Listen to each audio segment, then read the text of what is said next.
One of my trips was to a relatively minor military trade expo in Lisbon in 1987. I was waiting outside my hotel, the Turim, for a taxi to take me to a venue on the outskirts of town when a well-dressed man waddled out of the hotel and stood beside me. Looking at the expo pass on my lanyard, he asked in very good English, with an Eastern European inflection, "Can I give you a lift?" Showing his own pass, he added, "I'm going to the expo. My limo will arrive soon." Frustrated at the lack of cabs, I gratefully accepted. As we settled into the plush back seats of the vehicle, I sized him up. He was portly, and his clothing looked expensively tailored. He wore a profusion of jewellery, with several rings and a thick gold bracelet on his right wrist, and what looked like a Breitling watch on his left. I can only sum him up as sleazy. He volunteered, "I am Laszlo Vitov. I'm a weapons broker." "That must be fascinating work," I replied. "I work for the Australian government." "What do you do?" he asked. I gave him my usual answer, defence acquisition. He boasted, "Anything you want to buy, I can arrange. I have many contacts in many countries. They sell me helicopters, guns, missiles, anything. Anything, I can get it." I felt a little outside my comfort zone with this revelation, so I turned the conversation to small talk. But as we stepped out of the car at the expo, he said, "Would you like to meet in the Turim's lounge this evening for drinks?" I was reluctant to be in his company for a protracted stretch, yet he seemed like the type who might yield some useful intel, so I graciously agreed. That evening, I ordered a Portuguese Tempranillo, while Vitov had a scotch and soda. "So you work in acquisition," Vitov said. "Are you also involved in sales?" "Not really," I replied. Why do you ask?" "I understand that Australia has Mirage aircraft that are no longer needed. I might have a buyer." It was true that Australian Mirages were soon to be replaced by FA-18 Hornets, and I had confidential information that Pakistan was interested in the Mirages, but I was not going to reveal that. "Well, sales are not really my field," I said carefully, while wondering who he had in mind as the buyer. I added, "The sale might be tricky. The Australian government would not want to upset any regional balances." Much to my surprise, he replied, "Pakistan is not the buyer I have in mind." He could clearly see dollars in any sale that he could arrange, and eventually he revealed Yemen as a potential buyer. I was not sure I believed him on this, or for that matter, on anything. He probably distrusted me too, such as the business we were in. Before parting ways, he handed me his business card, which identified him as a broker of trade goods, with an office at an address in Belgrade. "If you need any help on this matter, contact me," he said. That was the last I saw of Vitov, but his intelligence proved handy. By early 1987, I had built up quite a range of contacts in the British intelligence services, and soon these proved valuable.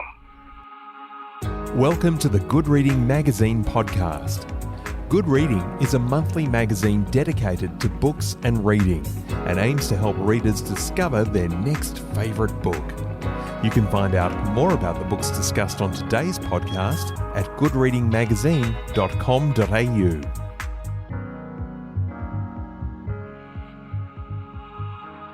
Hello and welcome to the Good Reading Magazine podcast. My name's Greg Dobbs. Rod Barton is a former Australian intelligence officer.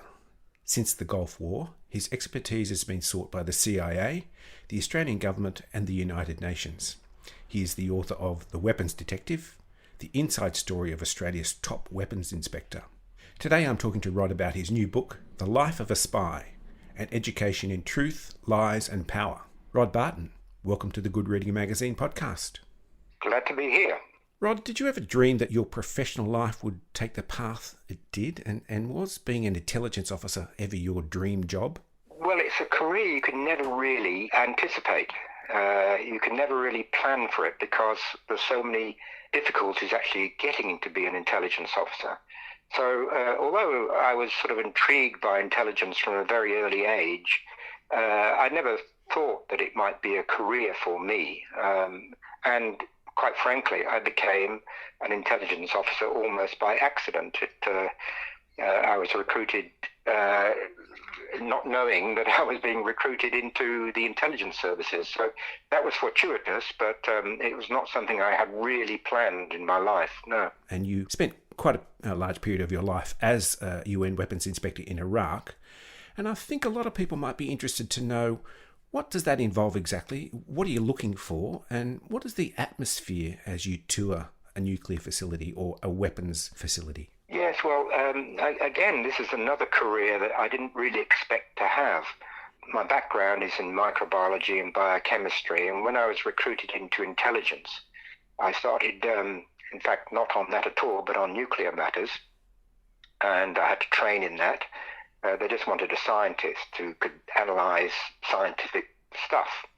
But eventually I drifted more to the biological chemical side of things.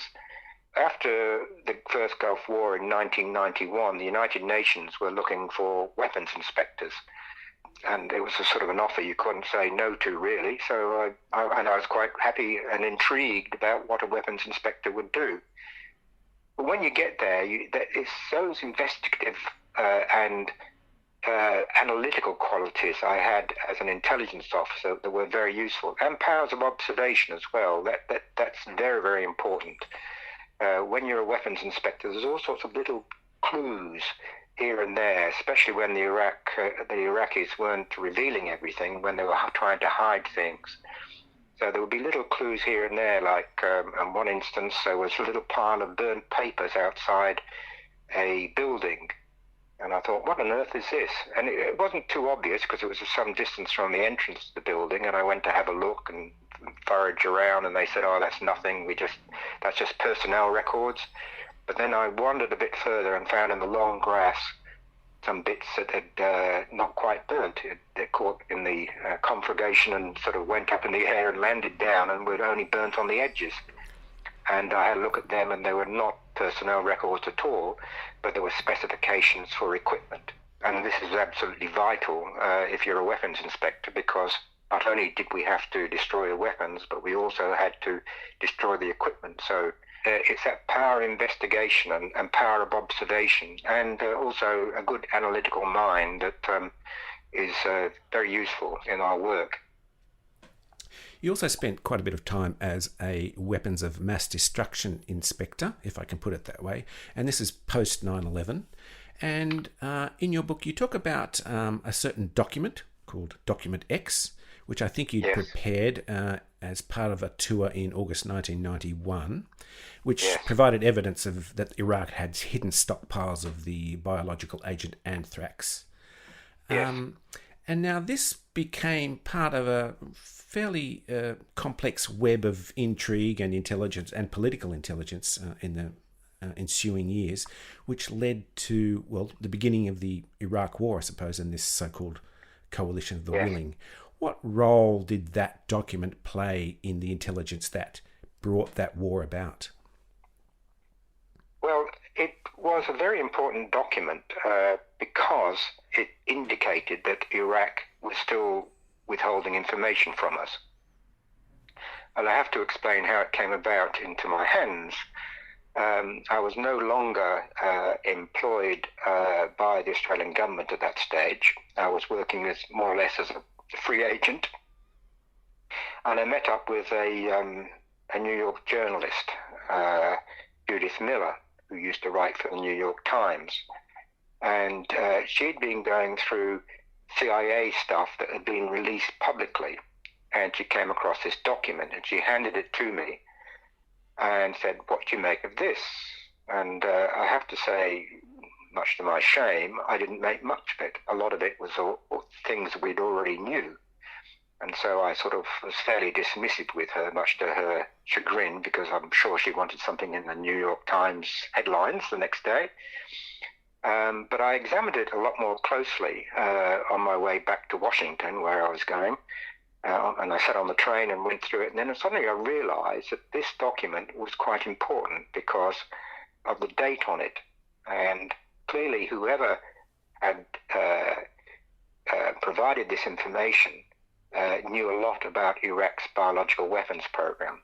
When you went through it, it was clear that Iraq had still got some anthrax and other agents that they hadn't declared to us. Now, maybe it had been destroyed along with all the other anthrax, but I didn't know that. Now, I was responsible for work as Hans Blix, who was head of the inspection regime at the time and who reported to the Security Council. And I often wrote the technical side of the reports that were going to the Security Council. And I discussed the document with Blix and the implications. And Blix, after a little while of explanation of the document, understood exactly what it meant. It meant that we now had evidence that Iraq wasn't revealing everything. The problem was, after 9/11, anything like this would have been dynamite. And he felt that it wasn't a good time to release it to the Security Council. We'll release it later, he said. I argued with him, but I think in the end that, obviously he was the boss and it was his decision. I think it would have been better to release it early because as time moved on, it became more and more difficult to release it. It looked as if we were holding back information, and we were. And eventually, of course, we did reveal the information, but it was revealed that Iraq hadn't quite come clean just prior to the Iraq War in 2003. So it probably was a factor that helped America to say that Iraq wasn't telling the truth and was still withholding weapons. And in a sense, that misinterpretation, if I can use that term, of the assessments contained in that document led to the Iraq War. How did they use that document in order to justify the Iraq War? Well, it wasn't just that document, of course. The war was not just fought on one document. We were absolutely sure, as the Americans were, the document was genuine. So there was no question of that. What was uncertain is whether the extra anthrax that this document implied had been destroyed or not. Iraq said that they had destroyed unilaterally all their anthrax in 1991, but we have no way of verifying that. And this document was something they hadn't told us anything about, where it had been stored and what had happened to it all. We had no proof of any of that. It was just a different story to what they had told us. So the implication of that, and it was only an implication, is that they weren't telling us the truth. But whether they still had the anthrax, we didn't know. Blix, my boss, said, well, there must be a strong presumption that they still are withholding this because they haven't told us about it. But you could say, well, no, it might have been destroyed as they have told us. And we certainly knew that some had been destroyed, but whether all or not, we weren't sure. You only have to look at what Colin Powell, the US Secretary of State at the time, when he briefed the United Nations Security Council in March or February of 2003. His whole brief was covered the whole range of weapons of mass destruction, from biological, chemical, nuclear and missiles. And he provided a lot of intelligence. But a lot of that intelligence, as it turned out, or in fact almost all of it, had other explanations, and it was all skewed. So the intelligence really wasn't there, but I think convinced quite a few people that it was, and certainly convinced our government that Iraq was withholding stuff. Whether that justified war or not was a different matter, but the US wanted to go to war for perhaps other reasons, not just weapons of mass destruction, and so war turned out to be inevitable. It just occurs to me that it must be quite difficult to maintain a level of integrity when you're operating in that world. What keeps you, or kept you, principled during that time? Well, I guess it's it's part of my nature, really, and it's part of the nature, or should be part of the nature, of any intelligence officer. You know, your job is to provide honest advice based upon the facts and on the intelligence you receive. Intelligence officers, analysts, receive a lot of intelligence information which they have to analyze and put together, and only they see all of this information. For obvious reasons, there's massive amounts of it, and then they've got to make sense of it and say what they see, not what they believe, but what they see. And of course, there are always uncertainties, and those uncertainties should be reflected in any statements and in any reports. How the politicians use it is up to them, of course. But it seems to me that if politicians just ignore, or if we say it's a possible situation, if politicians want to use it that possible as well, that's certain. You know, they've got this or got that, then that's quite wrong. But it's very difficult for a analyst to say anything other than what, or should be difficult for any analyst to say other than what the evidence shows, what the intelligence shows. And of course, Rod, not all the conspiracies turn out to be as sinister as first thought. Earlier in the book, you relate a certain story about bee poo. What do you know about bee poo? Yes, bee poo. Well, again, this has a parallel with the later intelligence on the war on Iraq, on WMD. This is where politics got ahead of the actual facts. And then the facts, as the intelligence officers saw them, had to catch up with the politics. What happened is that there were reports in Indochina about the Vietnamese using biological weapons or toxins. What had happened is that Alexander Haig, who was then the US Secretary of State, had made some comments about the Russians giving the Vietnamese various biological weapons. This was because he was trying to get deals in Europe on other matters, on missiles. And he was trying to illustrate you couldn't trust the Russians. Look what they're doing in Indochina with the Vietnamese. And it was true that there were some refugees that were suffering from various illnesses. And when the CIA started to investigate this, of course, they wanted to support what Alexander Haig had been saying. And they found that in certain areas there were little yellow spots, and they analyzed those little yellow spots, and sure enough, there were small amounts of toxins in them. And here was the evidence they were looking for. This is what they wanted to show to Alexander Haig, and said, look, the Russians could have provided toxins to the Vietnamese. But when we started to investigate this, we looked into, well, what was causing the illness with the refugees, and these I'm talking about Cambodians and Laotians. We discovered, with the help of a professor from Harvard, Matt Besselson, that the drops were not actually toxins, it was bee poo. Sure enough, in some of the drops, there was a very, very tiny amount of toxin. And the reason for that is that bee poo is really digested pollen. And when it's moist, of course, fungi grow in it. And when the fungi grow, some fungi produce a small amount of toxin. And so that's what the Americans were detecting.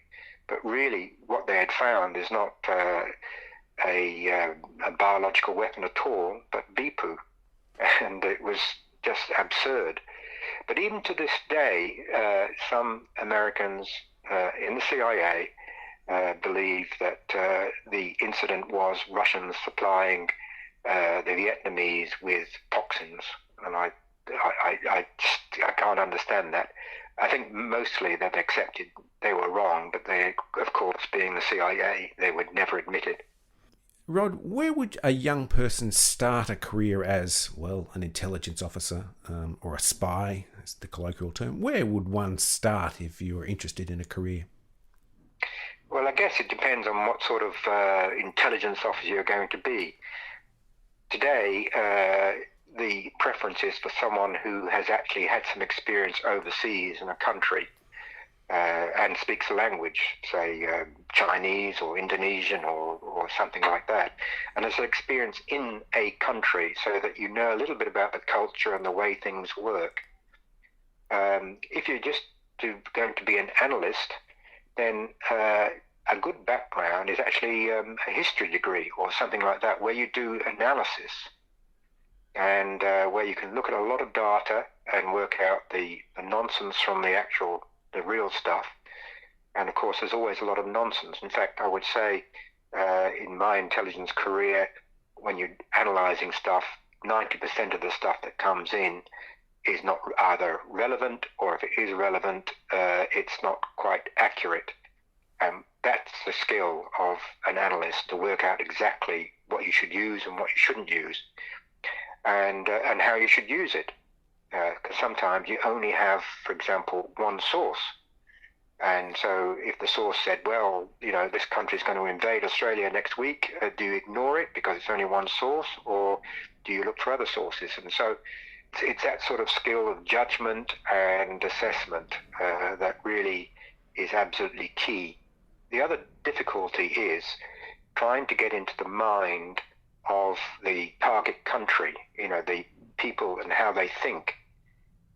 One of the great mistakes that intelligence analysts make is to what they call mirror image. In other words, use my own culture to interpret events I've seen in another culture. And what may not make any sense to us might make perfect sense if you're from a different background and a different culture. So it's a whole range of skills. And of course, there are training courses for this once you get in. There's no real formula for getting in. And thank God there's not, because we have to take people who are going to be secure, are going to be loyal, are going to be not getting in just because they want to be a counter spy, for example. That actually leads me to my final question. It's a question you were asked as part of a job interview. What do you consider to be the most important attributes of an intelligence operative? So for any aspiring candidate, what should you say as an answer to that question, and what shouldn't you say? Well, I think one of the key things is honesty. When you go for job interviews, for most jobs, you tend to exaggerate your skills. And that's quite normal if you're going into the financial world or to selling shoes, for that matter. If you're going into the intelligence world, I think one of the key things is to be honest. And because that's exactly the skill that they would want when you're actually working, honesty and forthrightness. And that's the best advice I could give. Sounds like great advice, Rod. The education of a spy really is an education for all of us and an insight into a very interesting and intriguing world. So thank you for joining me on the Good Reading podcast. And thank you for giving me the opportunity. The Life of a Spy, An Education in Truth, Lies and Power by Rod Barton is published by Black Ink. It's available at goodreadingmagazine.com.au and all good bookstores. My name's Greg Dobbs, and thanks for listening. Subscribe to Good Reading print and online magazine at goodreadingmagazine.com.au.